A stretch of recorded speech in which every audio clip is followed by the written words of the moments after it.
Boa tarde, pessoal. Sejam todos bem-vindos aí ao terceiro dia da Jornada da Inovação Jurídica, realizado pela Preâmbulo Tech, em parceria com a Start Law. Quero, hoje agradecer aí a presença de vocês que estão acompanhando a gente nos últimos dias, E hoje a gente chega à metade do nosso evento. Já acompanhamos aí o Eduardo Tardelli falando sobre o Legal Ops, no primeiro dia. No segundo dia, a gente traz a Fernanda Matos falando aí sobre sobre o Customer Experience, E como você poder implementar isso no seu escritório. E hoje a gente chega aí no terceiro dia, com o Marcelo Moura, que vai falar um pouco sobre o mercado de inovação, na área jurídica. Mas antes disso, deixa eu me apresentar para quem está aqui pela primeira vez. Meu nome é Gustavo Bernardo, eu sou gerente de marketing e digital da Preâmbulo Tech. O palestrante de hoje é o Marcelo Moura, Atualmente, ele é o gerente de inovação da Hot Milk da PUC Paraná. O Marcelo, ele é formado em publicidade e propaganda, com MBA em marketing pela Fundação Getúlio Vargas.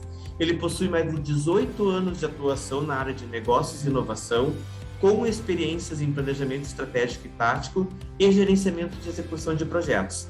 Para o Marcelo, a execução da inovação possui ferramentas necessárias para gerar conhecimento, inovação e tecnologia.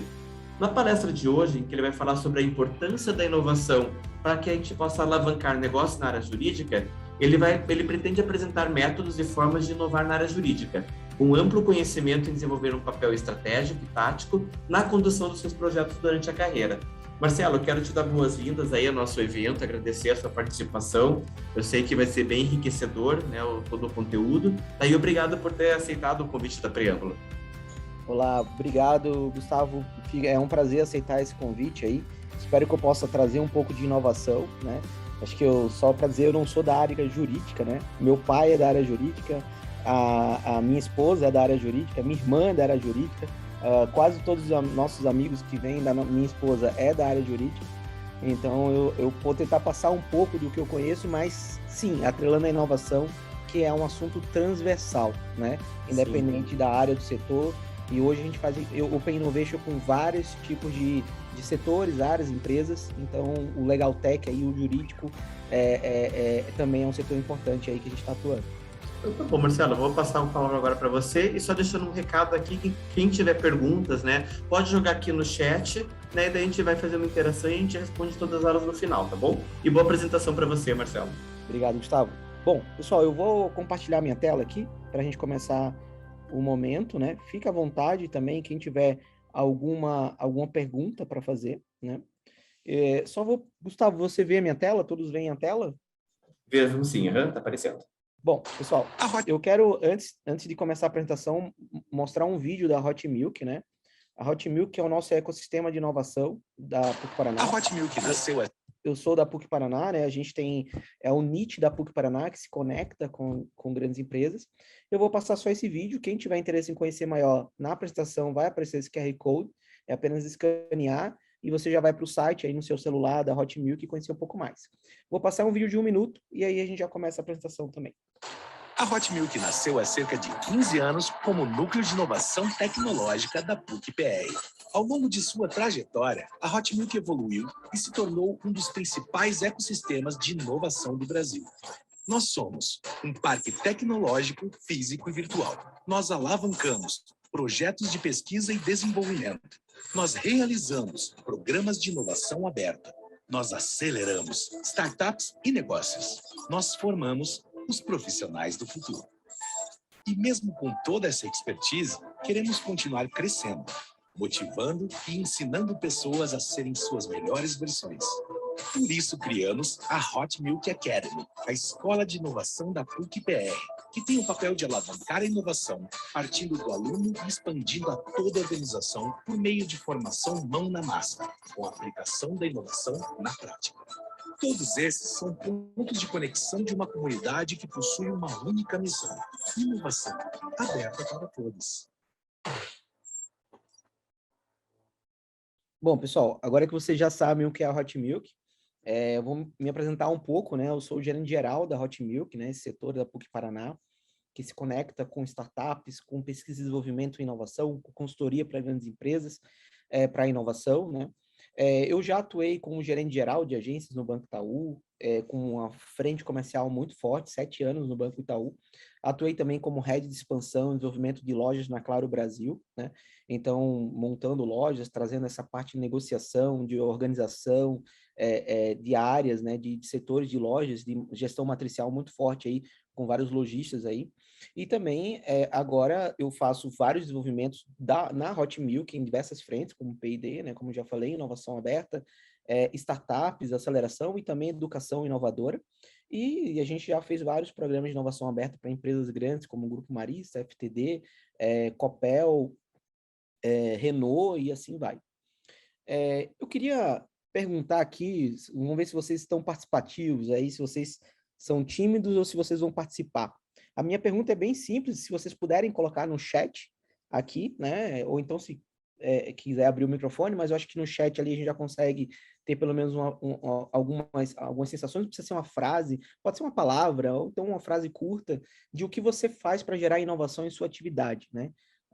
Acredito que a maioria das pessoas que estão aqui são da área jurídica, né?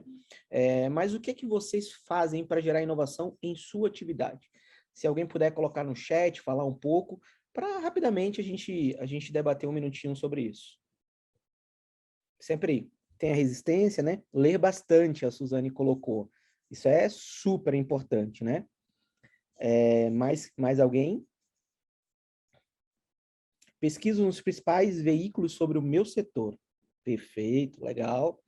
Mais um aí, só para a gente dar como exemplo aí, mais uma pessoa. Feedback com as pessoas de diversas áreas do escritório. Judas, muito interessante. Participar de treinamento sobre o tema. Não sei se é o caminho, mas criamos no ESC um grupo para fomentar a inovação, junto aos demais. Perfeito. Então, pessoal, eu acho que aprimoramento e procedimentos. Perfeito. Quando a gente fala ler bastante, ler livros, cai exatamente sobre o exemplo, né? Muita gente falou ler sobre o setor, saber um pouco mais da área. Mas esse é um ponto importante. O que estamos lendo? O que estamos fazendo conexão? O que a gente está fazendo para ter a criatividade mais aguçada? Saber o que a gente pode fazer de diferente em nossa área para inovar. E eu queria trazer o case da 3M. A 3M é uma empresa gigante, mundial, e ela libera 15% do tempo dedicado do colaborador para dedicar-se à inovação. Ou seja, quando fala dedicar-se à inovação, o que é que ele faz? Ele faz algo inovador? O que ele faz? Não, ele apenas faz com que os seus colaboradores incentivem eles que 15% do tempo deles, em vez de trabalhar na mesma rotina, eles possam fazer projetos fora do escopo normal do seu trabalho. Ir para outro setor, ir ler um livro totalmente diferente da sua área, ver e conhecer, se um cara é da área jurídica, conhecer um pouco sobre o marketing, conhecer um pouco da área financeira, conhecer de outras áreas que vão trazer conhecimentos complementares, e daí sim, pensamentos diferentes que podem ser agregados em sua área de rotina, na sua área de competência. Então, hoje a 3M é super inovadora, ela faz mais de 3 mil patentes por ano, e incentiva os seus 91 mil funcionários a dedicar-se à inovação. E eu quero trazer um vídeo bem rápido agora, mostrando o quão é vantajoso fazer isso e o que isso pode gerar em inovação. É um vídeo bem legal, bem explicativo e bem divertido aí também para a gente assistir.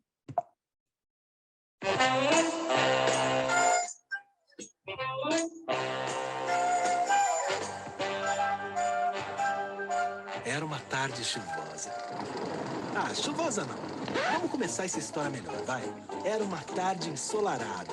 E Dr. Spencer Silver, um dos cientistas da 3M, estava quebrando a cabeça trabalhando na criação de um novo adesivo. Ele criou um adesivo diferente, que colava, mas era removido com facilidade. Uau, demais! Mas para que serviria? Vamos pensar. Bom, um dos segredos para inovar é a colaboração. E o Dr. Spencer espalhou a novidade com seus colegas de trabalho. Enquanto isso, do outro lado da 3M, o cientista Art Fry desenvolvia outros projetos inovadores. Em seu tempo livre, cantava no coral da igreja e era muito dedicado. Fry sempre acompanhava as partituras e dava seu melhor. Sua pasta era lotada de marcadores. Porém, a cada música, ele virava a página e os marcadores saíam voando. Fry não sabia o que fazer. Opção A, pegar o marcador do chão. Opção B, se concentrar para não desafinar. Um grande problema. Vamos pular alguns anos. Outra tarde ensolarada. Art Fry ouviu falar sobre o projeto daquele adesivo especial. Então ele teve a brilhante ideia de aplicá-lo em tiras de papel. Assim, resolveria seu problema, marcar as páginas das partituras e folheá-las sem perder nada. Para ajudar nesses projetos pessoais, a 3M libera os funcionários para dedicarem até 15% do seu tempo para isso. Legal, né? Fry ainda não sabia, mas estava prestes a mudar o mundo com sua inovação. Ele havia inventado uma nova maneira das pessoas se comunicarem. Para garantir o sucesso do projeto, a 3M realizou pesquisas e mais pesquisas para testar o produto no mercado. Afinal, para inovar, é preciso ouvir quem entende do assunto, os clientes. A animação total. A empresa investiu no projeto. Amostras foram distribuídas para divulgação. As folhinhas amarelas foram lançadas e viraram um sucesso. Bom, então o grande segredo da inovação é a combinação. Esse é o grande segredo da inovação. Não adianta, se a gente só lê livro de jurídico, se a gente só lê livro daquele setor, se só lê livro da nossa área, a gente sempre vai ter especialidade naquela área. Mas se a gente quer criar coisas novas, a gente tem que combinar situações. A gente tem que saber inventar novos processos. Muitas vezes são processos que não precisam ser criados, mas sim conectados com outros setores, conectados com outras particularidades, conectados com outros tipos de conhecimento, e combinando isso vai gerar uma forma diferente de fazer aquilo acontecer. Quando a gente vê startups que estão sendo criadas e criando processos de inovação, são várias combinações de tecnologias com modelo de negócio que fazem isso ser diferenciado. Ou seja, o cliente se adapta a uma nova forma de fazer e ele acaba sendo uma melhoria dentro do seu processo de criação, desenvolvimento, da sua utilização no dia a dia, e aí sim cria-se uma inovação.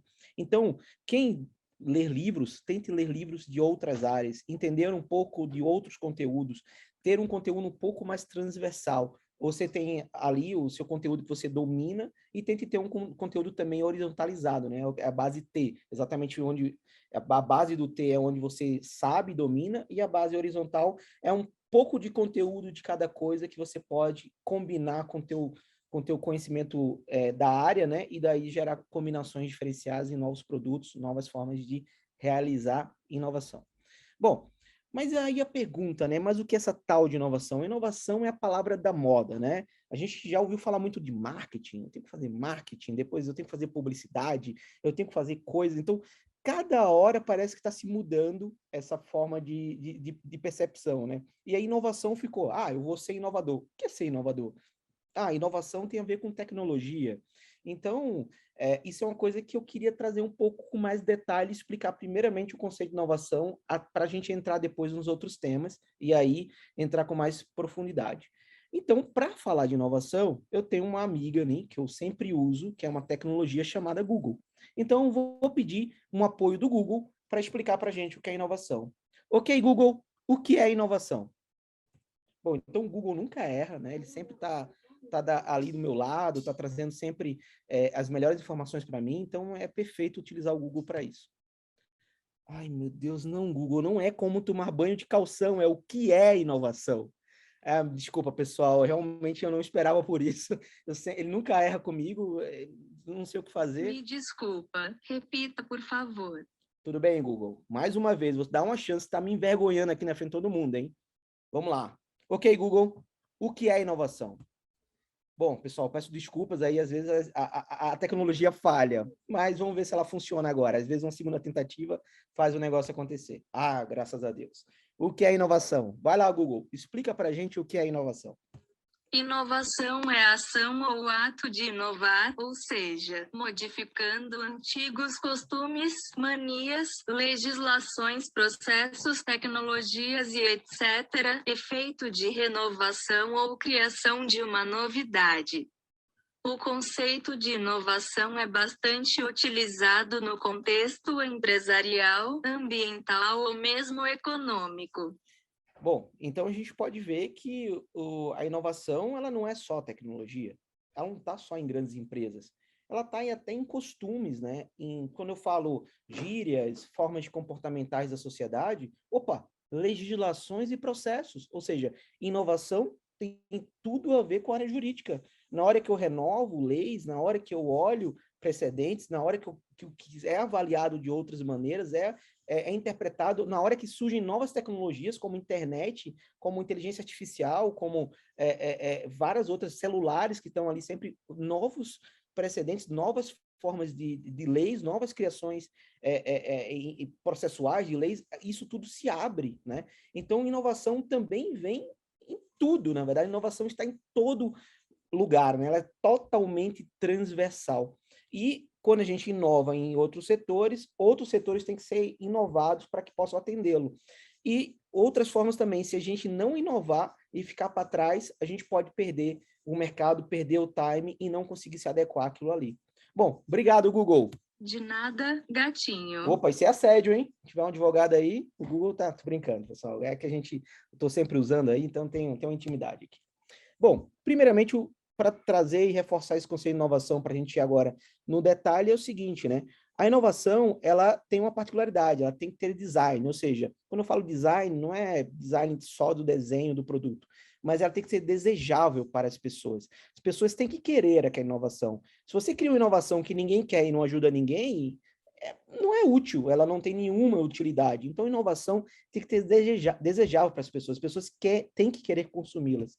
O outro momento é que tem que ter um negócio, um modelo de negócio, ela tem que ser economicamente viável. Se eu faço inovação que eu vou gerar mais custo, não gera mais eficiência, não gera nada que economicamente seja mais viável para mim, nem que seja da economia de tempo ou alguma coisa, eu não consigo daí ter um ganho sobre ela. Então, eu também tenho que ter um negócio atrelado que seja sustentável. E tem que ser tecnicamente possível. Quando eu falo de tech, não é só tecnologia, mas é ser possível colocar aquela inovação, fazê-la acontecer.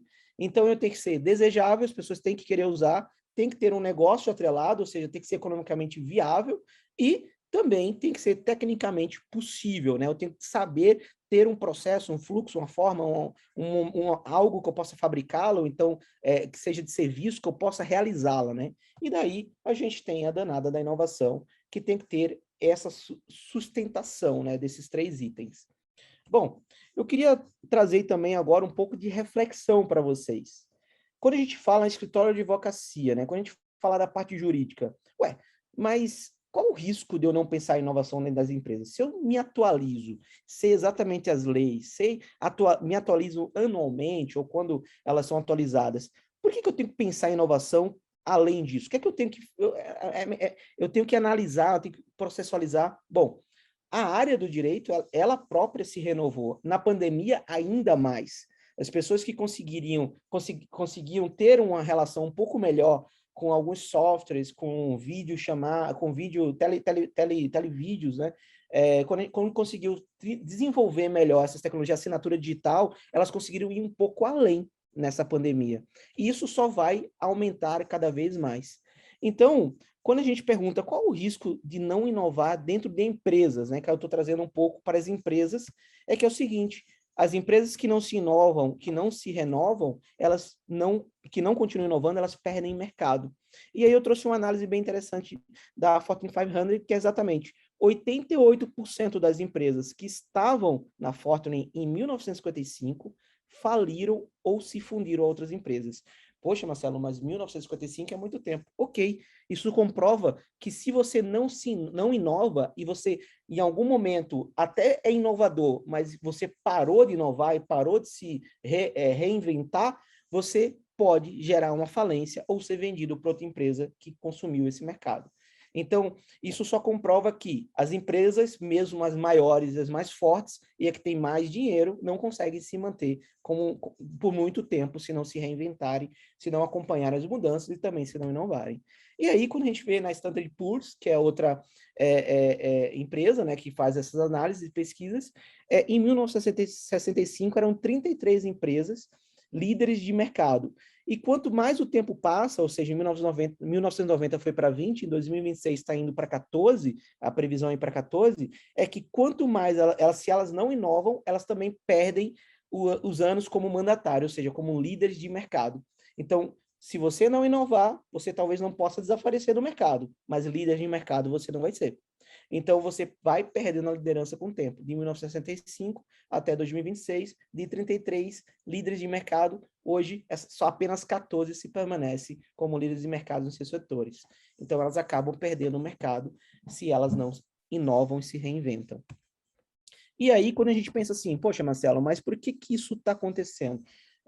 Por que está andando tão rápido, né? O que está acontecendo para que a gente, em tão pouco tempo, possa estar perdendo tanto mercado? Por que as coisas mudam tão rápido? Quando a gente olha a transformação digital, que já é real, é fato, a maioria, tudo praticamente é digitalizado, praticamente, ela está acelerando isso com muita força. A conexão entre as pessoas, a internet, a velocidade que se resolve problemas, criam soluções, ela está cada vez mais rápida, e isso é uma demonstração gráfica que a gente pode trazer. Quando a gente fala em linhas aéreas, elas demoraram 68 anos para alcançar 50 milhões de usuários. Quando a gente fala do cartão de crédito, 28 anos para escalar e pegar 50 milhões de usuários, alcançar esse número de 50 milhões de usuários. A gente fala de computador, né? 14 anos, celular, 12 anos, iPods, 4 anos, YouTube, que é a internet, levou 4 anos para conseguir 50 milhões de usuários. Hoje, tem vídeo que tem muito mais de 50 milhões de pessoas, visualizações, né? E aí, quando a gente vê o Pokémon GO, que é um jogo que atrai uma massa grande de pessoas que gostam do game, do desenho, em 19 dias, a gente consegue 50 milhões de usuários. Ou seja, um produto totalmente digital, de larga escala, e que a gente consegue disponibilizar de forma rápida para todo mundo. Então, ele consegue dar um boom e fazer isso acontecer. Esse produto, essa informação, esse jogo, acaba sendo disseminado. E tem outros diversos exemplos que também, em 19, um mês, já conseguiram 50 milhões de usuários. Então, eu quero mostrar um vídeo agora para vocês que vai trazer um pouco de por que essa transformação digital mudou todos os setores, inclusive o setor jurídico.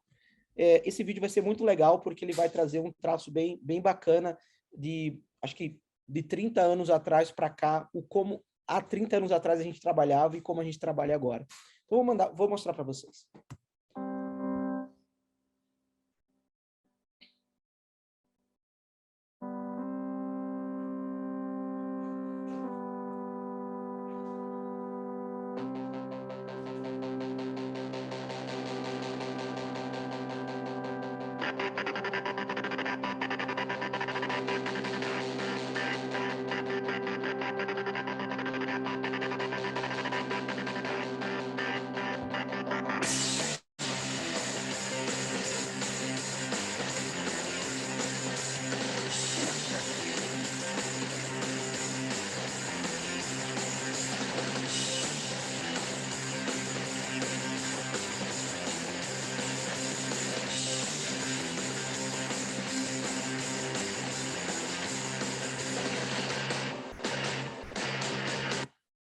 Então, imagine, né? Eu hoje posso pegar o meu notebook, colocar na mochila, meu cartão OAB, aquele trocinho lá que coloca o cartão para assinar digitalmente, e estou pronto para trabalhar.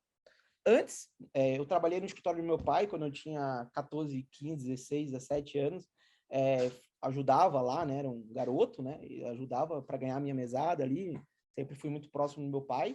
E eu lembro que todos esses produtos estavam na mesa dele, na minha mesa também, com fax, com processo.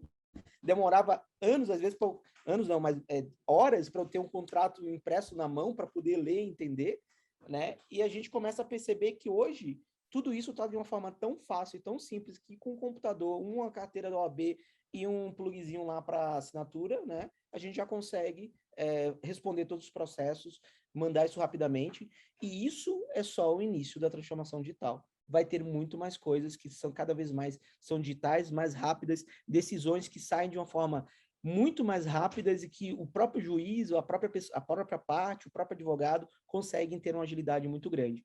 Então, hoje, quando a gente pensa em transformação digital, o impacto no ambiente jurídico é gigante, é gigante. E se aproximar de tecnologias e startups e empresas de tecnologias que possam trazer para a gente essas velocidade e também fazer com que a gente consiga atender o nosso cliente da melhor maneira possível e também conseguir fazer com que a gente diminua os prazos jurídicos de diversas maneiras, é algo que todo advogado, eu acho que nesse momento tem que estar preocupado e tem que estar buscando soluções para que consiga resolver isso. E aí eu quero trazer um pouco de uma explicação de por que isso acontece. E porque do nada, às vezes, a gente está numa nossa vida normal e do nada tudo muda e todo mundo começa a correr para a tecnologia, para a modificação, para digital, e quando a gente vê, a gente está num momento que gera um caos muito grande, porque a tecnologia mudou tudo. E eu quero mostrar para vocês como isso funciona. Essa aqui é a curva, essa curva roxa aqui, essa linha, é a curva exponencial. Ela foi muito conhecida agora na pandemia, né? Quando foi traçado lá a curva e a ideia era exatamente, em vez de a gente fazer com que essa curva crescesse, ou seja, escalasse exponencialmente, ela pudesse embarrigar, diminuir a pandemia para que a gente não tivesse tanto número de pessoas hospitalizadas, né? E aí desse um caos no sistema hospitalar. Então, a gente está usando essa curva não para a saúde, mas agora para a curva exponencial de tecnologia. Imagine que isso é uma curva tecnológica de uma inovação, algo que foi inventado aí, que vai gerar tecnologia.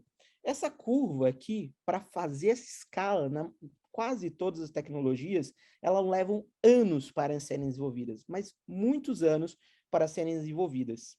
E o que acontece é que existe outra curva, a curva que as empresas e as pessoas estão enxergando.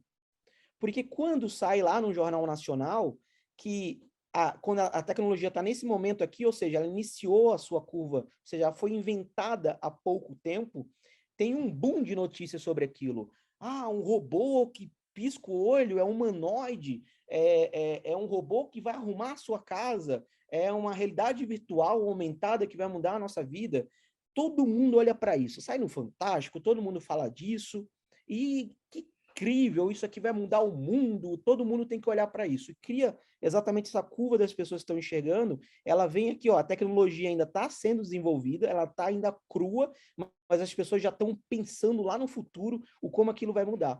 O que acontece na maioria dessas tecnologias é que as pessoas não veem nada de concreto. Saem uns produtos, uns protótipos que não resolvem nada, cheio de falhas, bugs, problema, e todo mundo fica desapontado. As empresas param de investir e olhar nisso. Isso aqui vai demorar demais, ou isso aqui não vai dar em nada, é um risco, não vamos apostar nisso não. Vamos continuar com o nosso dia a dia aqui normal, que é isso que vai fazer acontecer. Do nada, chega alguém genial e faz um produto usando essa tecnologia extremamente funcional, extremamente que vai roubar um mercado que ninguém nunca viu, e todo mundo fica impressionado e fala, meu Deus, isso aqui é algo revolucionário. Do nada surgiu isso. Não surgiu do nada. Surgiu o seguinte, enquanto todo o mercado olhava, desapontou e parou de acreditar nessa tecnologia, essa empresa continuou acreditando, montando, desenvolvendo, e ela montou algo, um produto, um modelo de negócio que funciona. E aí o que acontece? Gera um caos. Todo mundo se adapta àquilo. Tem que correr, porque se eu não correr, eu não vou conseguir alcançar o mercado. E tem empresa que, para fazer essa curva aqui de adaptação se conectar a essa, o tempo já se esvaiu e ela não consegue voltar atrás, e daí ela acaba, é vendida ou não consegue se reinventar mais. Eu vou dar um exemplo claro sobre isso. E essa curva aqui, normalmente, para que essa tecnologia ela escale e chegue aí e massifique, né, ela seja massificada aí, ela de 6 a 18 meses para isso acontecer. Vou dar um exemplo. Quando foi surgir o Telatouch, internet, músicas, nossa, muitas músicas integradas com internet, com Telatouch, a gente apertava esse Telatouch, parece que não funcionava, aqueles palm top que não tinha internet, não passava a música direito. Eu comprei um também na minha época, quando eu era mais jovem. Antes disso já existiam vários, que você ia lá, clicava, nada funcionava direito. Aquelas agendas lá inteligentes que você tinha um bocado de botão. E aí, do nada, um dia, em 2003, eu acho, 2006, veio um iPhone, e vem Steve Jobs falando, essa tela touch funciona assim, eu posso dar um zoom na foto, diminuir a foto, fazer isso. Meu celular não tem um botão só, não tem mais botão, interage com internet, telefone, música. Revolucionou. Daquele momento em diante, todo mundo falou, eu preciso criar o meu iPhone. Todas as empresas tentaram criar. Algumas não conseguiram, como a BlackBerry, que morreu, que era a que dominava o setor corporativo, a Nokia, que não conseguiu se manter, e daí, assim, por diante. Ou seja, outras como a Motorola e como a LG chegou a fazer bastante coisa, elas conseguiram se adaptar e gerar um mercado para elas, e a Huawei e assim vai. Então, mas nesse momento, ou as empresas pensavam e investiam nisso, elas morriam e não conseguiam acompanhar essa curva. Acontece também no setor jurídico. Imagine as empresas de áreas jurídicas que não fizeram assinaturas digitais na pandemia. Olha que dor de cabeça. As empresas que não estavam preparadas com softwares de gestão jurídico que conseguiram gerar uma organização maior, mesmo as pessoas não se vendo, não estando próximas. A velocidade do judiciário que aconteceu na pandemia e quantas pessoas, quantos advogados perderam prazos ou não conseguiram atender com a melhor maneira possível porque não tiveram tecnologias que estavam sendo observadas antes e tiveram que, à pressa, tentar resolver essa situação, perdendo tempo ou não conseguindo implementar da melhor maneira possível. Então, é exatamente isso. A gente tem que observar os sinais. Quando a gente nota que a mudança está acontecendo e cada vez mais essa curva está se aproximando, por ler sobre o mercado, por entender sobre o mercado, por estar conectado, começa a chegar a hora de a gente mudar e fazer isso acontecer. Então, qual vai ser o próximo movimento? Quando a gente traz aqui realidade aumentada, quando a gente pensa assim, realidade aumentada era algo que, sei lá, 10 anos atrás era uma besteirinha, né? Você coloca o celular, vem alguma coisa, ou vem um óculos, não funciona muito bem. Mas quando você pega a realidade aumentada e a empresa consegue fazer com que isso seja um mostruário de roupa e você vai passando a roupa e vista no seu corpo e ela falando se cabe ou não cabe nas suas medidas, e quando ela faz com que uma simples folha levante com o celular apontado, faça com que o prédio suba e ele consiga exatamente ver todas as dimensões do prédio, olhar, analisar a planta, clicar e interagir com essa planta, como se uma maquete estivesse em sua frente. Ou então, quando simplesmente na Sephora, que isso já existe, uma pessoa pode ir lá e começar a provar os batons, as maquiagens, sem precisar colocar na sua face e apenas lá por meio da realidade virtual conseguir fazer isso pelos filtros lá que são analisados na tecnologia. Quando a gente faz isso, enquanto vem o metaverso, como o Facebook investindo pesado nisso, a gente começa a pensar, está chegando, isso é um sinal que está chegando a hora que essa tecnologia de realidade aumentada, realidade virtual, vai dar um boom. É a mesma coisa para a food tech. Quando a gente fala assim, nossa, quais amigos a gente tem hoje que fala assim, vou comer uma carne impressa numa impressora 3D hoje? Ninguém fala disso. Mas saibam que isso está sendo confeccionado, trabalhado, várias empresas já vendem isso, vendendo dessa maneira. No momento que uma empresa conseguir achar um modelo de negócio, achar o sabor ideal, achar a textura ideal e conseguir massificar isso aqui, todas as outras empresas, todas as agropecuárias de agronegócio vão correndo atrás para tentar, as que não se preocuparam, né? Correndo atrás para tentar aderir a alguma tecnologia como essa. Essa aqui é uma empresa chamada Notco, que é exatamente ela criou um algoritmo onde ela sabe exatamente quais os produtos vegetais que ela precisa usar para ter o mesmo sabor dos produtos animais, né? Leite, carne. Então, ela consegue fazer com os produtos vegetais o mesmo sabor que o produto que vem procedente dos animais. Então, ela consegue fazer isso e já de uma forma muito forte e no Chile com muita força e expandindo em vários países. Então, será que alguma dessas empresas vai fazer aquela curva escalar e começar a massificar esses produtos e essas tecnologias? Com certeza, sim. Então, se a inovação é tão importante, por que a gente não pensa em inovação? Por que não está na nossa área? Porque tem área de marketing, jurídica, financeira, mas não tem uma área de inovação na empresa. Ou então, porque o meu escritório de advocacia não tem pessoas inovadoras, que talvez não sejam advogados, ou que sejam advogados que tenham esse tipo de competência, pensando em como eu posso inovar no meu setor. E sim, eu contrato talvez alguns fornecedores e coisas que aconteçam, mas eu não tenho alguém articulando como eu posso fazer da melhor maneira possível as conexões tecnológicas na minha empresa. Não sei, só sei que foi assim. Aí eu cito o Chicó, que exatamente pegava o cigarrinho e falou, não sei, só sei que é assim. Não, na verdade tem uns 5 porquês. Por que as empresas não investem em inovação? O primeiro porquê é não sabem como inovar. Isso aqui é uma técnica de design thinking de 5 porquês para a gente achar a raiz do problema. Então, por que não inovam? Porque não sabem como inovar. Eu sei lá como inovam, eu sei lá, eu compro um software, o que é que eu faço? E por que elas não sabem como inovam? Porque elas não sabem o que é inovar. O que é que eu inovo? O que é que eu vou fazer? Qual é a tendência agora? Ou o que é que está acontecendo em inovação no meu setor? Eu não estou lendo sobre o assunto, eu não estou estimulando isso na minha empresa. Então, eu não sei em que inovar. E por que elas não sabem em que inovar? Porque não dedicam tempo para outras coisas que não sejam da sua rotina de trabalho, que não seja para suas tarefas do dia a dia. E por que elas não dedicam tempo? Porque elas não colaboram internamente. Elas não se dedicam colaborativamente para que isso aconteça. Estão pensando mais nos resultados do momento. E por que elas não colaboram internamente? Porque não querem correr riscos. E risco é uma coisa que toda empresa não quer correr. Só que uma coisa é aferir riscos e tentar apostar em coisas inovadoras e ousadas para que possam acontecer mudanças e melhorias. Outra coisa é não querer correr risco nenhum, que a maioria das empresas fazem. Isso nem existe, né? Risco está em todo lugar. E aí o Clayton Christensen trouxe exatamente o dilema da inovação, que é a inovação disruptiva, que é exatamente como quando ele traz que as empresas não conseguem inovar por causa do dilema da inovação, ou seja, dentro da sua cultura, dentro da sua organização, da sua governança e da cobrança, está uma cultura e incentivo de curto prazo. Inovação não é de curto prazo. Inovação é de médio e longo prazo, dependendo do tipo da inovação. Porque isso vai ter que ser aprendido, consumido, entendido.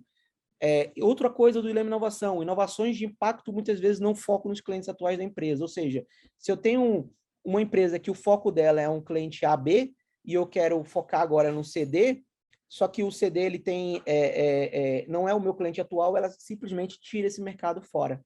Ela não consegue ter clientes com nichos diferentes atuando em sua empresa. Ela quer sempre focar nos clientes atuais, dos clientes que estão ali sempre. Ela não quer gastar dinheiro buscando novos clientes. Outro ponto, mercados pequenos não atendem a necessidade de crescimento das grandes empresas. Ou seja, se você tem uma inovação, você vai atender um nicho, porque essa inovação ainda está funcionando, ela está sendo desenvolvida. Então, ainda assim, é um nicho de pessoas que utilizam. Só que esse nicho pode crescer muito rápido. Só que as empresas só olham para o momento atual. Um público muito pequeno não vai gerar a lucratividade que eu quero, então eu prefiro ir para um público maior, uma massa, só que em algum momento você está aplicando apenas o que todo mundo, todo mercado aplica. Mercados que não existem não podem ser analisados, ou seja, sem inovação, essa inovação ainda não tem um mercado existente, se não tem um mercado existente, eu não tenho dados, eu não tenho como analisar os riscos e, de certa forma, a empresa não quer nada que ela não consiga analisar. Então, o dilema da inovação é esse. As empresas querem inovar, mas, ao mesmo tempo, tem todas essas regras que acabam com qualquer iniciativa de inovação. E aí, eu trago agora mais para o tema, pessoal. Assim, alguém quer perguntar alguma coisa? Eu vejo que está todo mundo aqui com a câmera aqui desativada, mas se alguém quiser perguntar alguma coisa, tirar alguma dúvida, fica à vontade, tá? Senão, eu continuo. Bom, então, no finalzinho, eu deixo mais um tempinho para a gente falar. Então, como podemos desenvolver a inovação dentro do mundo jurídico, né? Então, onde é que a gente está nesse momento, né? A gente está numa pandemia, né? Graças a Deus, espero que esteja terminando. E a gente está, nesses últimos 2 anos, um impulso gigante em digital, né? O digital salvou as empresas, salvou várias coisas. Então, a gente está nesse momento pensando em transformação digital. E quando a gente fala em transformação digital, eu queria trazer um vídeo exatamente falando um pouco da transformação digital e como ela faz, como ela muda a nossa vida e como ela impacta todo o nosso negócio. Vou passar aqui para vocês.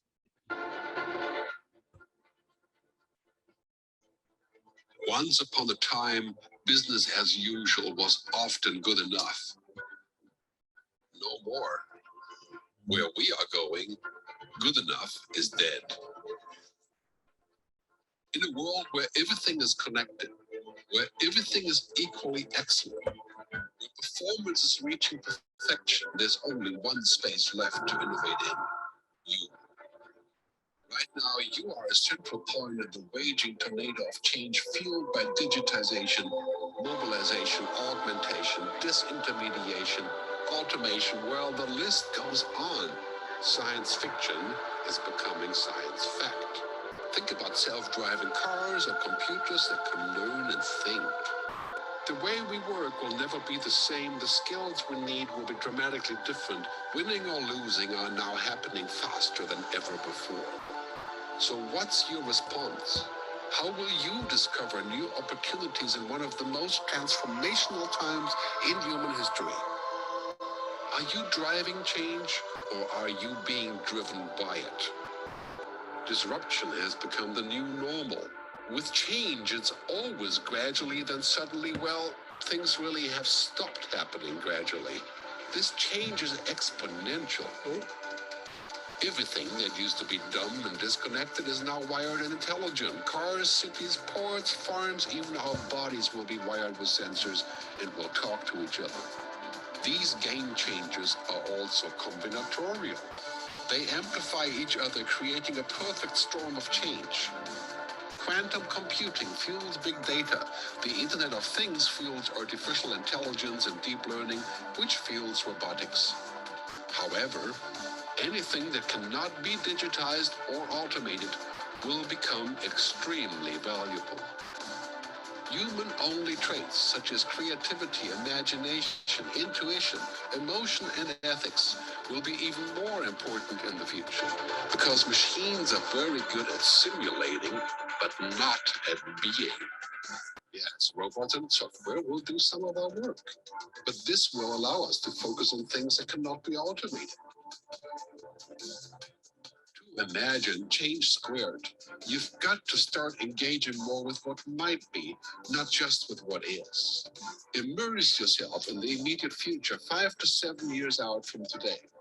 We need to go beyond technology and data to reach human insights and wisdom.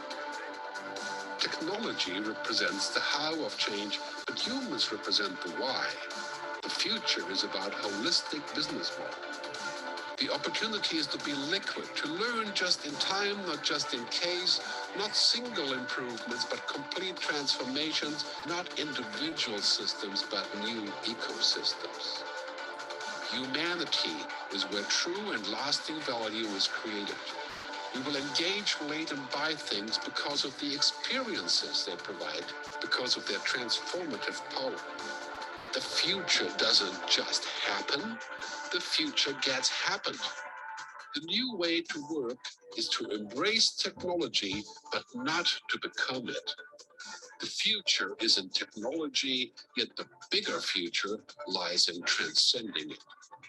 Let's live and lead from here. Bom, pessoal, é um vídeo bem interessante sobre transformação digital. E aí, quando a gente pensa que isso é algo que vai beneficiar a nossa empresa e que vai fazer a gente trazer tecnologia, automação, velocidade, para que a gente se preocupe com coisas mais importantes, que a gente se preocupe com coisas que nós humanos podemos, com a nossa inteligência, fazer aumentar, desenvolver e crescer, faz todo sentido. A gente não está falando em aumentar custos, na verdade está falando em melhorar em eficiência, autonomia, em processos, em fluxos de processo, e usar a tecnologia para isso é muito importante. Queria trazer o case da Netflix, não é da área jurídica, mas que é um case super importante de transformação.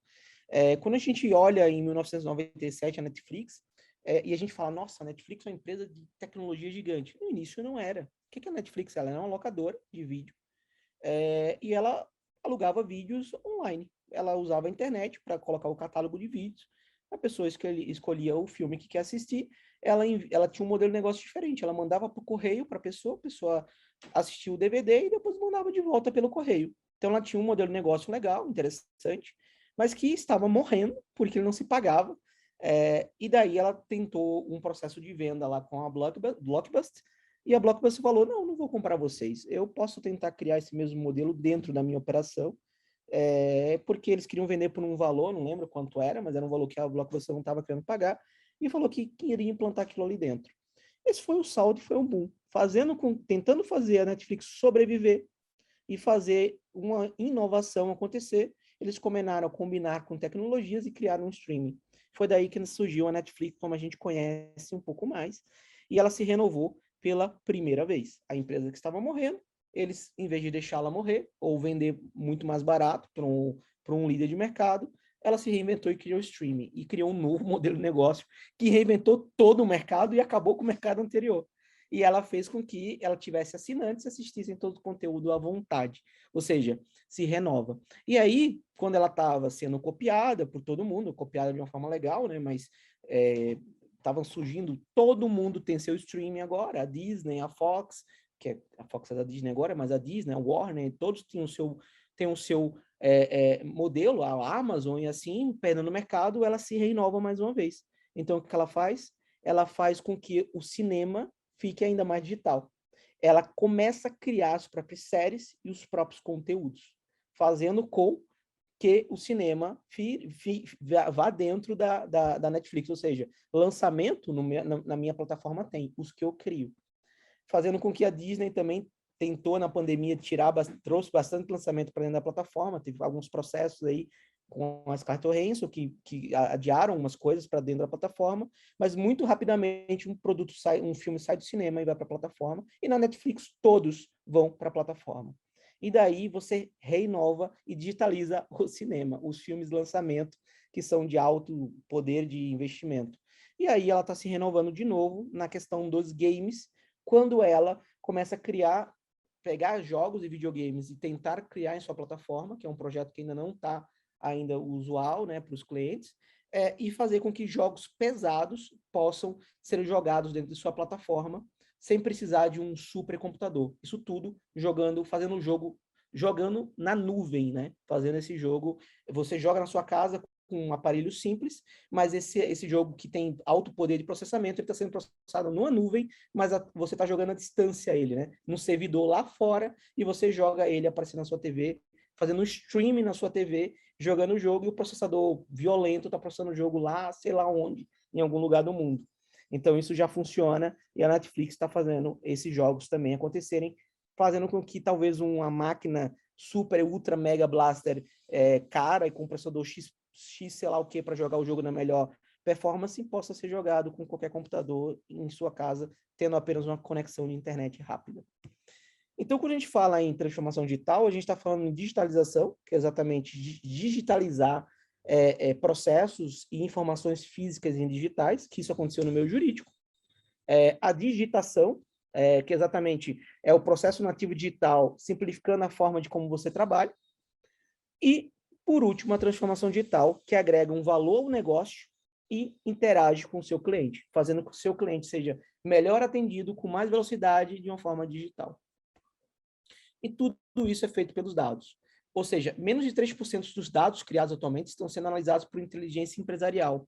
Mas quando você tem dados digitais, infraestrutura de processamento e inteligência artificial dando sentidos para os seus dados, ou seja, coisas simples, decisões simples, análise simples, a inteligência artificial conseguindo interpretar aquele dado, entregando para você de uma forma onde você consiga atrelar processos, você tem um ganho gigante em velocidade, em ganho, e muito mais ganho em relação também a ter menos pessoas trabalhando, a ter uma velocidade, uma rapidez e menos burocracia também.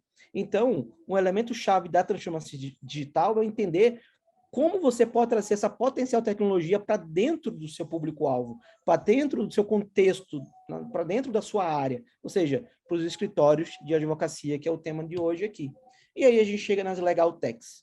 Então, eu trouxe alguns legal techs para a gente falar um pouco dessas tecnologias. A Preâmbulo é uma legal tech.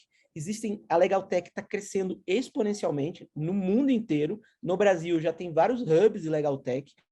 É um tema que fundos de investimento, já existem fundos de investimentos focados apenas em legal tech, e outros grandes que estão focando em legal tech.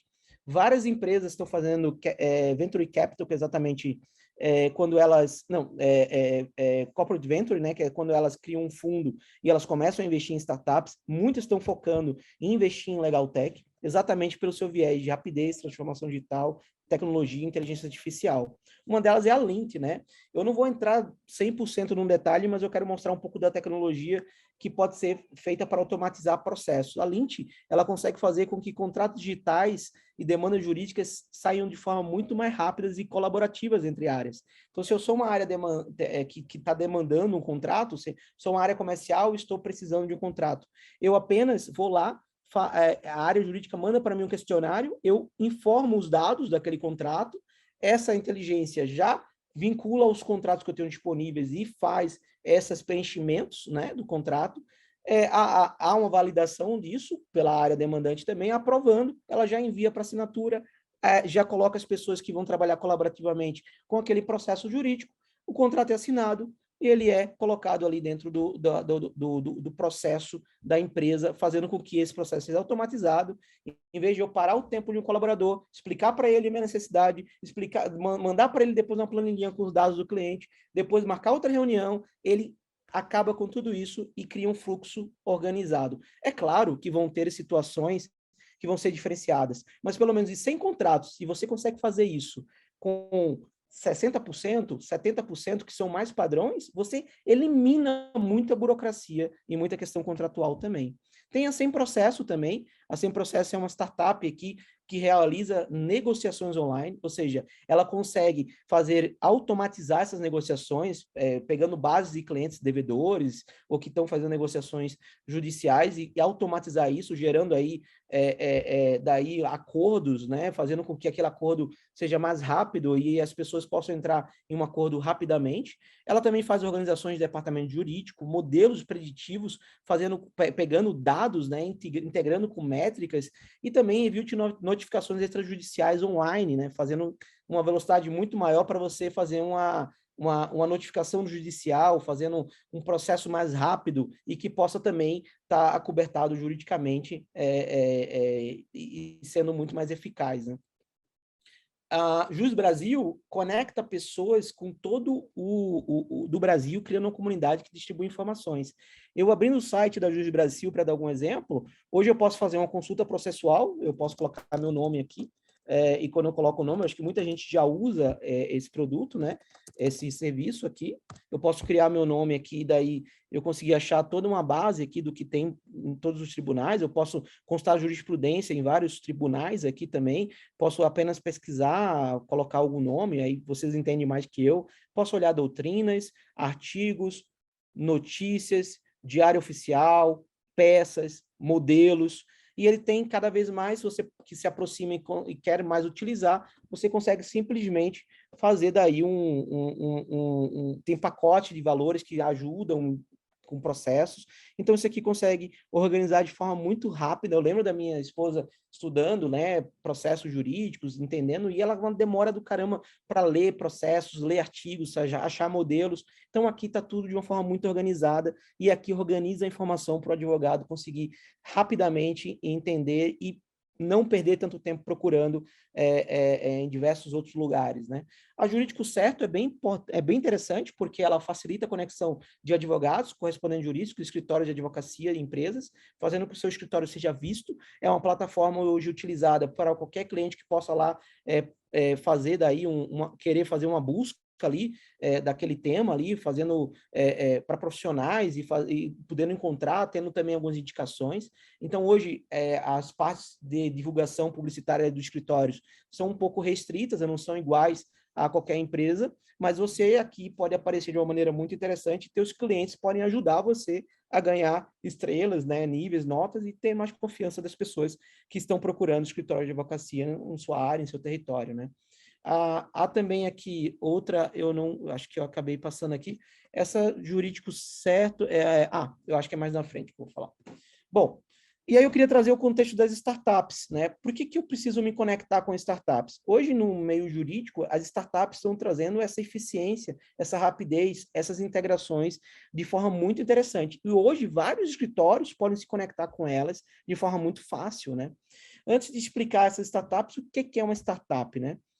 Hoje a gente tem o Steve Blank, o Eric Ries, exatamente trazendo esses contextos para a gente, demonstrando que uma startup ela é um negócio, uma organização formada para buscar um modelo de negócio escalável, repetível e lucrativo, ou seja, para eu ser uma startup e para eu me diferenciar de uma empresa comum, o meu negócio precisa ser escalável. Eu não posso ter um negócio que eu tenho que ter muito esforço humano ou que eu não possa repetir ele. Ou seja, eu tenho que fazer com que ele escale de forma rápida, que eu use tecnologias para escalá-lo, e daí ser repetitivo, e quanto mais repetitivo e escalável, mais lucro eu vou ter, porque ele vai conseguir atrair muitas pessoas e estar em vários lugares ao mesmo tempo, fazendo uma repetição desses produtos.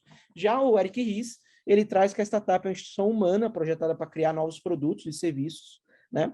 E que ela possui essa particularidade de estar trabalhando em condições de extrema incerteza, porque ela trabalha com inovação e ela está sempre criando novos modelos de negócio e novas tecnologias para trazer uma visão diferente e uma modernização em relação a outras empresas.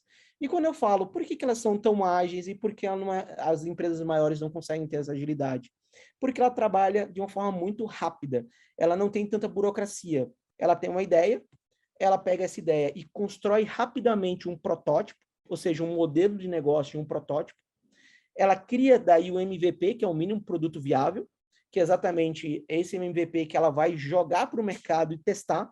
Quando ela testa no mercado, ela começa, não é um produto caro, não é algo que ela fez lá com horas e anos de desenvolvimento, ela rapidamente criou um MVP e colocou para testar no mercado, vendendo aquele produto, testando e colhendo dados dos clientes. Esses dados que eles colhem, eles pegam, entendem e melhoram. Ou seja, o que eles fazem? Eles criam, testam no mercado, melhoram e colocam de novo. E assim, eles começam a utilizar o produto, melhorando o produto em tempo real, enquanto o avião está voando, eles estão melhorando o seu produto, e eles chegam em algum momento no produto certo para o cliente, no Product Market Fit, que é exatamente o fit de mercado daquele produto. Hoje, quando a gente olha essas startups no âmbito jurídico, isso em 2018, foi o último relatório que eu achei para Legal Techs. Tinham 121 Legal Techs selecionadas aqui nesse relatório, 28 na área de gestão de escritórios, 18 na rede de profissional, 21 na resolução de conflitos online, 14 em automação e gestão de documentos, 10 em analytics e jurimetria, 30 em gestão de processos e conteúdos jurídicos. Então, hoje, com certeza, é muito mais que isso. A gente não conseguia o relatório de 2021, mas daqui a pouco sai, aí a gente pode até compartilhar depois, com certeza o distrito normalmente faz essas análises, mas também tem outros locais que eu posso pesquisar e verificar mais atualizado no futuro. Mas isso aqui já traz um indicador de quantas legal techs existem. Então, a gente tem várias que resolvem vários tipos de problemas e da melhor maneira possível. Então, a gente pode se conectar com elas, fazendo com que elas aconteçam, e a gente pode criar dar um exemplo. Esse é um programa que a gente fez para o banco BRDE Labs. É um programa que a Hot Milk desenvolveu junto com o banco. Então, o que a gente faz nesses programas? A gente faz um diagnóstico quais são os desafios daquela empresa, ou seja, hoje, olhando para um olhar como advogado, eu poderia fazer um diagnóstico quais são os desafios da minha empresa, do meu escritório de advocacia, o que eu poderia fazer para melhorar o meu atendimento com o cliente, melhorar a minha agilidade. Daí, poderia fazer um funil de captação dessas startups que existem, que podem me ajudar, uma seleção para saber, e aí uma seleção já conversando com elas, fazendo pitch, né, que é exatamente a apresentação da startup, do seu negócio, e daí gerar um processo de conexão, não necessariamente uma aceleração, mas começar a incluir, fazer uma POC dentro da empresa, que é uma prova de conceito para entender se aquilo vai funcionar, e daí administrando e desenvolvendo aquela tecnologia dentro do escritório, dentro da empresa. E aí, isso aqui foi só um programa que a gente fez, que gerou bastante conexão, onde a gente conectou eles com as principais empresas de agronegócio do Brasil, né? Principalmente aqui do Paraná e também do Brasil, e a gente conectou as cooperativas a empresas da área, né? Startups dessa área, e junto com o BRDE, a PUC Paraná e a Hot Milk, a gente gerou várias inovações dentro dessas empresas. Várias relações com as startups podem acontecer. Um escritório de advocacia hoje pode pegar uma legal tech e investir nela um valor e tornar-se sócia dessa investidor anjo, ou investidor, dependendo do valor do investimento societário ali, com equity da empresa, né? Ou pode contratar essa startup apenas para implementar a solução, ou adquirir, comprar a startup e internalizar dentro da operação. Grandes escritórios, talvez internalizar aquela operação e ter aquilo ali como um diferencial da sua empresa, ter aquilo ali como uma tecnologia que pode ser aprimorada ou até comercializada como um produto, né? E como é que você se conecta a isso? Com hubs de inovação, que gera conhecimento, né? Conexão, cocriação, parcerias, negócios, tecnologia. Então, estar conectado com hubs, estar em eventos como esse, estar sempre tentando buscar hubs de tecnologia que possam aproximar negócios e gerar crescimento e desenvolvimento para a sua empresa, para o seu escritório, é super importante. Então, um grande ponto é ter profissionais dentro da empresa que estejam conectados aos hubs. A empresa está visitando hubs de tecnologia no Brasil, e nós temos vários aqui no Brasil, vou citar alguns exemplos dos maiores, né? A gente tem ali o Inovabra, o Cubo Itaú, que tem várias startups de diversos segmentos, diversos setores, tem várias legal techs, tem startups de outros setores que podem também ser utilizados em escritório de advocacia, que não é bem para a área jurídica, mas que também traz soluções processuais, soluções de fluxo, soluções financeiras também, que podem ajudar. A gente tem outros parques tecnológicos que são muito voltados para P&D, como o Tech Park em São José dos Campos, que é muito voltado para a tecnologia da informação, construção civil, o Sapien Parks, que é muito voltado para as Smart Cities, o Cimatec, que é muito voltado para a área de automação, robótica e computação, e aí a Hot Milk, que é onde a gente tem mais de 2.000 pesquisadores, mais de 1.000 startups conectadas, e é um dos principais hubs do sul do país. E eu queria trazer também a Associação Brasileira de LawTechs e LegalTechs, que exatamente é essa aqui que eu queria mostrar para vocês, que deixa eu só abrir aqui, que eu não estou conseguindo acessar aqui por causa dessa guia, que é esse aqui, certo? Que exatamente aqui a gente pode estar conectado com LegalTechs de todo o Brasil, podemos olhar ecossistemas, né, que existem, né, no radar, então ecossistemas que podem trazer, né, startups, a gente pode buscar por empresa ou filtrar por tipo de entrega, né, pode ser também radar de escritórios, quando a gente pode olhar e desenvolver, verificar os escritórios que tem aí processos de tecnologias, né, que podemos também utilizar como benchmark, e daí conteúdos, programas que estão acontecendo, então, vários programas que acontecem que vocês podem participar de pitches, de ideias e hackathons. Então, o AB2L, Associação Brasileira de LawTechs e LegalTechs, ab2l.org.br, é um local onde você pode iniciar essa conexão voltado para LegalTechs, mas também todos os outros parques tecnológicos podem trazer soluções também, não só olhando para LawTechs e LegalTechs, mas também em várias outras áreas. Bom, dicas finais, desculpa se eu me alonguei um pouco, acho que era até 5h30, né? Acho que está dentro do horário. Eu queria trazer um exemplo só para dar um recado final, né? A SpaceX, aí eu vou trazer um exemplo totalmente fora, tá, pessoal, do mundo jurídico, mas conhecido aí por todo mundo, eu acredito que a maioria das pessoas sabem quem é a SpaceX, né? É a empresa do Elon Musk aí, a NASA já está contratando a SpaceX para ir para o espaço e fazer várias missões, mas é a primeira empresa privada a ir para o espaço, né? Fora as públicas, na NASA, né? Lá em outras também, em China e assim vai. Foguetes são reutilizáveis, gerando grande redução de custos nas viagens espaciais, ou seja, o foguete vai lá no espaço, solta os módulos, né, que vão seguir viagem, e esses foguetes voltam para a Terra e param num ponto exato e podem ser reutilizáveis, fazendo uma economia gigante de custo, fazendo com que eu possa mandar outro módulo lá para o espaço mil vezes mais barato do que fabricar do zero o foguete e um módulo, né? Então, esses foguetes têm capacidade de levar cargas até Plutão, possibilidade de missão não tripulada para Marte e também vários outros projetos que eles têm, como a internet global, né? Por meio lá que ele quer ter internet em todo o mundo, né? Em todo lugar do mundo, né? Sendo conectada e sendo ativa e viva, né? Em todos os ambientes, independente de roteadores e modems, e também os transportes espaciais, colonizações, e que já vimos aí, várias coisas já foram aí realizadas aí, como os transportes espaciais de pessoas, né? De pessoas comuns, né? De civis, né? Não de astronautas. Mas uma coisa que eu queria trazer não era nem a SpaceX como um exemplo de empresa, né, de tecnologia, e sim um exemplo muito interessante. Esse aqui foi o vídeo público, né, que eles filmaram da primeira SpaceX, que foi lá, soltou um carro da Tesla que foi voando e voltou com seus foguetes. Foi um teste aberto para saber se essa tecnologia funcionava. E foi uma festa, né? O foguete chegou lá no espaço, né? Soltou lá o módulo, né, com Tesla lá, que foi meio que uma brincadeira, e ele voltou, estacionou o foguete certinho no canto certo, comemoração, felicidade. Mas a única questão é que, para acertar e para fazer isso acontecer, mesmo a SpaceX com muito dinheiro, com muito recurso, com muita inteligência, isso aqui teve que acontecer.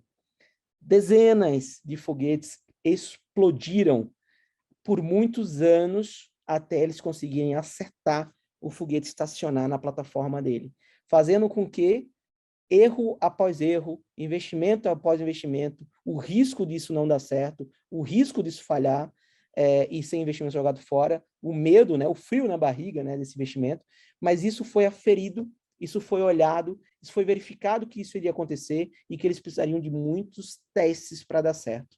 Então, a minha provocação é: insira isso na sua cultura organizacional. Insira a cultura do erro. Se você instalou um software, um processo, não pela primeira, pela segunda vez de erro, não desista. Continue fazendo. Às vezes vai ter muitas maneiras de fazer e você vai ter que testar algumas delas até achar a maneira certa. Então, isso aqui é um exemplo que nenhuma empresa, por mais milionária, bilionária, inteligência, com maior capacidade tecnológica, todas passam por isso. Então, a inovação faz parte disso. A mesma coisa quando foi achar a lâmpada. Foram milhares de tentativas até achar uma que acendeu por 2 dias. E daí ele conseguiu achar daí as lâmpadas que durassem mais tempo, porque todas elas duravam segundos, né? E não conseguiam ficar por muito tempo acesas. Né? Então, isso aqui, pessoal, é uma cultura do erro, e a cultura do erro é uma cultura de inovação também. Então, primeiro estabeleça metas, saiba exatamente o que você quer fazer, quais metas que você quer chegar. Uma meta da gente lá no NIT, né, na Hot Milk, né, é que a gente deve, sei lá, eu acho que cerca de uns 600 contratos por ano a gente roda na Hot Milk de tecnologia e inovação. Vários contratos, empresas, projetos, e assim vai. A gente tinha mais ou menos, quando a gente entrou nessa área, né, a gente entrou nessa área em 2018, mais ou menos um prazo de 92 dias para um contrato ser início de negociação, quer dizer, um contrato entrar na área jurídica e ele ser finalizado. 92 dias, com grandes empresas, com várias questões. A gente conseguiu trazer tecnologias como assinatura digital, plataformas de gestão jurídica, plataforma de conexão com as áreas, a Projude dentro dentro do Grupo Marista, e fez com que esse prazo, nesse ano, fosse mensurado para 22 dias, da entrada do jurídico até a assinatura do contrato. A gente conseguiu fazer isso, tentativa e erro, testando softwares, testando processos, quebrando muita cabeça para desburocratizar algumas coisas, mas a gente conseguiu fazer de 92 dias para 22 dias os processos de inovação de dentro da universidade. Então, essa foi a nossa meta. A gente tinha essa meta e a gente agora alcançou e comemoramos lá com a área jurídica que está no nosso time. A gente cria essa cultura de inovação, ou seja, inovação não é só tecnologia, pode estar na mentalidade inovadora de cada pessoa que trabalha com a gente, independente se é um jurídico, se é um financeiro ou de áreas tradicionais, todos podem ser inovadores. Pesquisar, observar tendências, estar conectado com as tendências, estar conectado com as tecnologias. As pessoas que olharam para isso que eu mostrei hoje, na questão de startups, de buscas, e falaram, eu já uso isso, é uma pessoa que está na frente em olhar e observar isso. Continue assim, não pare de fazer isso. Compartilhe seus objetivos, vocês que são gestores dos escritórios, compartilhe os objetivos com os advogados, com os escritórios que são parceiros de vocês, com empresas que são parceiras, para que vocês possam conectá-las em seus objetivos e fazer com que esses objetivos sejam alcançados. Contrate e capacite talentos, né? Sempre capacitando os talentos. Não adianta, às vezes, algumas pessoas vêm prontas em algumas habilidades, mas totalmente preparadas em outras, e muitas é inovação. Muita gente que tem uma capacidade técnica gigante, e conhece leis, faz processos. Bom, eu vou acabar falando besteira se eu entrar muito no processo jurídico, mas pessoas que sabem tecnicamente o que fazem, mas são péssimas, talvez, em pensar em ideias, em gerar cenários novos, em gerar novas ideias e novos processos para que ganhem tempo, ganhem velocidade e também possam gerar até mais lucratividade. Mensure os riscos, né?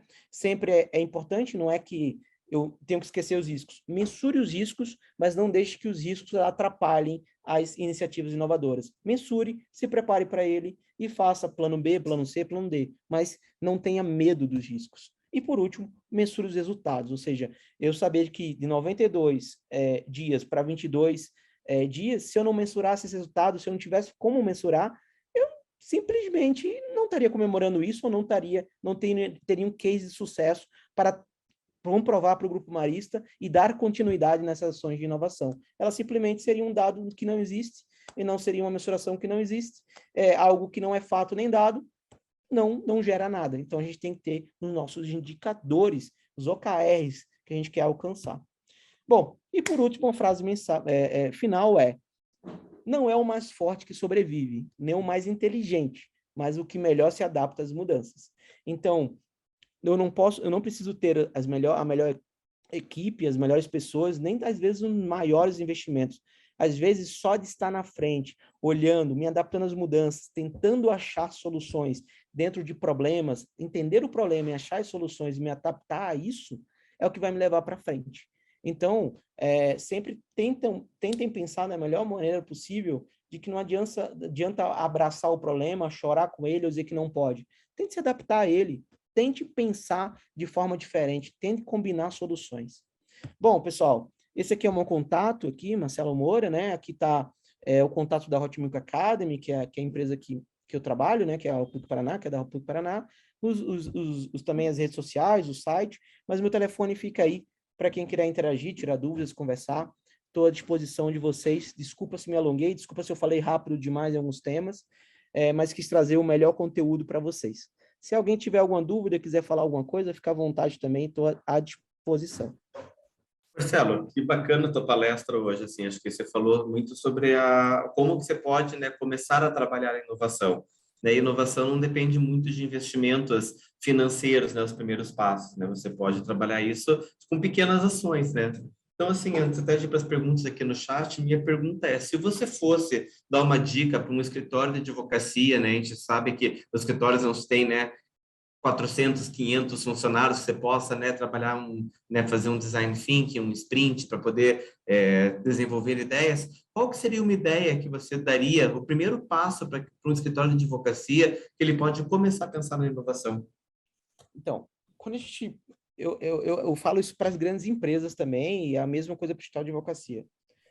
Os líderes do escritório, o dono do escritório, o presidente, o diretor, tem escritórios grandes com várias estruturas, mas principalmente os donos, os sócios, precisam querer. Eles precisam ser os primeiros a falar, eu quero que o meu escritório tenha inovação. Por quê? Se hoje você tiver advogados ou pessoas que estão como associados, que querem trazer inovação, e os sócios não comprarem isso, isso não vai acontecer. Porque esse esforço deles, da liderança, de liderar esse processo dentro da área, é super importante. Então, a minha principal dica é, se tiverem sócios aqui, pessoas que são sócios, donas dos escritórios, mergulhem nesse tema e incentivem os advogados de vocês, os associados, os funcionários, a realizar inovação. Saibam, conheçam um pouco, você não precisa saber exatamente todo o processo, métodos ágeis, nem design thinking, nem todos os softwares que vão ajudar, mas você incentivar e conhecer um pouquinho disso e começar a falar desse tema com mais frequência, de tecnologias, de trazer inovação, de olhar para o cliente, você vai com certeza progredir. E quem é associado e não é o sócio, é trazer o sócio nesse movimento, conhecê-lo, desenvolvê-lo, mas, mesmo se o sócio não quiser, faça isso pela sua profissão. Faça isso para você ter esses gatilhos, esses skills dentro das suas ferramentas. E aí, você, quando tiver o seu próprio escritório, ou tiver em outros locais e coisas que você acha interessante, traga isso no seu dia a dia, porque inovar pode ser uma colaboração, mas você também pode fazer o seu papel. Deixa eu ver aqui umas perguntas, né? Eu vi até aqui que o Rogério Rezende, ele pediu um print sobre as legal techs que já tem mapeadas, mas aí você mesmo já deu a dica, né? Entrar lá no site da b2l.org.br, que ali tem todas as legal techs, né, mapeadas, é a maneira mais fácil. Mais atualizado do que aquele lá que eu mandei. Como você falou, né, existe muitas legal techs e realmente elas estão surgindo o tempo todo, né? Tem muita startup focada já em legal tech, então acho que ele entrando ali na B2L, ele tem esse acesso. O Jader Casagrande perguntou, Marcelo, você acredita que o metaverso vai ser uma realidade rapidamente ou as empresas terão ainda um bom tempo para se adaptarem? Então, eu vou falar o que eu penso, tá? Eu não vou falar, assim, o que dizem, é o que eu estou escutando por aí. Eu acho que o metaverso, ele está naquela linha lá de exponencial, meio que não está bem no início, porque a tecnologia já foi desenvolvida, ele está no meio daquela desenvolvimento ali. E meio que gerou um boom, né? Todo mundo está querendo entender, conectar, Natal, a galera colocou óculos. Mas ainda não é um modelo de negócio que vai alavancar e vai gerar exponencialidade, né? Ele precisa ser adaptado, ele ainda é um início. Então, eu não vejo o metaverso virando algo nos próximos 5 a 10 anos, né? É algo que vai revolucionar. Ele vai, mas não agora. Mas é um sinal para as grandes empresas já olharem para isso e começarem. Esse foi o sinal 1, ó. Inteligência virtual, inteligência artificial, realidade virtual, é um sinal de que está próximo de acontecer. Então, acho que é a hora das empresas começarem a percebê-lo. empresas da área, né, do setor, começaram a percebê-lo e começar a entender. Só que também não é o momento de virada total de mercado e de coisas que vão ser tão rápidas assim, porque a não ser que o Mark Zuckerberg esteja escondendo aí alguma coisa que a gente não saiba, mas ainda assim é algo ainda não tão usual como foi apresentado. Perfeito. Marcelo, outra pergunta aqui, né? Bom, o Marcelo Araújo pergunta, Marcelo, como apresentar um plano de inovação dentro de estruturas tradicionais? Esse aí é um desafio, tá? Mas tem como fazer sim. Hoje, o que é importante é organizar as ideias, né? Hoje, muita gente tem ideia e coloca num plano e tenta vender de uma forma rápida e acaba não sendo aprovado, não sendo aceito. O que a gente tem que fazer é entender a essência da empresa, entender o direcional da empresa, o planejamento e onde essa empresa quer ir. Muitas empresas dizem que não, a gente não é tradicional, não é tão inovador, mas se você olhar a missão e a visão e onde essa empresa quer chegar, sempre é inovador. Só que elas não sabem o que elas precisam fazer para chegar naquele ponto lá de visão. Então, as pessoas podem trazer coisas que já existem, desenvolver estruturas. A gente tem vários modelos, até ia trazer hoje, mas ia ficar muito longa a apresentação, de exatamente olhar o quanto de investimento eu tenho que investir no agora, o quanto de investimento eu tenho que investir para o daqui 5 anos e para daqui a 10 anos. Só que o de agora vai ser 70% do meu investimento, é o horizonte 1. O horizonte 2 é 20% desse investimento, que vai ser daqui a 5 anos. E o horizonte 3 é 10% desse investimento, que vai ser daqui a 10 anos. Apresentar, estruturar, trazer os benefícios e tentar criar um fluxo de como aquilo vai funcionar dentro da empresa. Mesmo sendo arriscado, vai trazer mais segurança, porque você tem exatamente um desenho, um framework de como aquilo vai se adaptar dentro dessa estrutura tradicional, e tem que ser aos poucos. Não adianta de um dia para o outro querer mudar a empresa. Então, você tem que ter um plano de como isso vai se adaptando e se transformando. Pareceu complicado quando eu falei, mas existem vários modelos de métodos ágeis simples que podem criar frameworks super eficazes e de transformação digital e de inovação. A gente usa para diversas empresas tradicionais e funciona, e é de pouquinho em pouquinho mesmo que a coisa vai mudando. Uma pergunta que é meio um pouco radical. Queria entender se você acha que as empresas que não investirem em inovação, né, as empresas tradicionais, se elas tendem a desaparecer. Qual que é a tua opinião a respeito disso? Então, primeiramente, tem empresas que são líderes desse setor, né? Se ela não investe em inovação e o setor dela der uma mudança, se os seus concorrentes ou se achar tecnologias que tornem ela que ela não se adapte a isso e ela pode acabar. Então, no exemplo, Kodak, né? Vamos dar um exemplo tradicional, Kodak lá. Não existe mais câmera de rolo, né? Ela criou, a primeira câmera digital foi criada pela Kodak, só que eles não deram sequência no projeto. Ela não se adaptou a isso e ela faliu, ou seja, ela não existe mais desse tipo de câmera, né? Existe só para pessoas que são um nicho, né? De pessoas que são apaixonadas por esse tipo de coisa, mas não é mais massivo, né? Então, se você não se adaptar à inovação, você não precisa ser o criador da inovação. Eu vou ter inventores, eu vou desenvolver a inovação, mas se você estiver seguindo o processo da inovação e se atualizando, transformação digital, lançando inovações incrementais, tentando desenvolver processos que colhem em tendências, você vai estar sempre se atualizando, se ajustando. Se você olha a Coca-Cola, ela vende o mesmo líquido, é o mesmo, claro, que mudou de sabores, eu não lembro quando é em 1900, eu não tomei a Coca-Cola porque não existe, mas certamente teve um aprimoramento, né? Só que ela foi se inovando em marca, em embalagem, ela foi se desenvolvendo e foram inovações incrementais, ano a ano, período a período. Ela não ficou parada vendendo o mesmo produto. Então ela considera ser uma empresa inovadora, mas de forma mais incremental. E também em processo industrial e automatização dentro da sua fábrica, né? Governança, cultura e inovação, que fazem a empresa ir além. Então, você não precisa ser um inventor, nem ser um cara radicalmente inovador, apenas seguir as tendências de mercado, estar sempre antenado, estar sempre conectado aos sinais para desenvolver inovação. Perfeito. Eu acho que não veio mais perguntas aqui, acho que a tua palestra foi bem explicativa, você foi, né, realmente, né, a inovação na veia, você explicou exatamente como que funciona esse processo, então quero te agradecer aí pela palestra, foi excelente, a gente vê, assim, teve bastante participação também hoje das pessoas, tá? Então, Marcelo, eu quero deixar até para vocês, se você quer passar mais algum recado final, né, ou podemos nos despedir, o que... Pessoal, fica à vontade. Quem quiser falar comigo, tem o meu LinkedIn, tem o meu WhatsApp, fica à vontade aí. E espero que tenha sido vantajoso e bom para todo mundo. Foi um desafio meu encaixar o tema no escritório de advocacia, mas com mais tempo daria para aprofundar ainda mais, trazer muitas coisas. Desejo boa tarde a todos e a gente se encontra amanhã. E Marcelo, mais uma vez, obrigado pela tua participação. Obrigado, pessoal. Boa noite para todos vocês. Um abraço. Tchau, tchau. Abraço, tchau, tchau.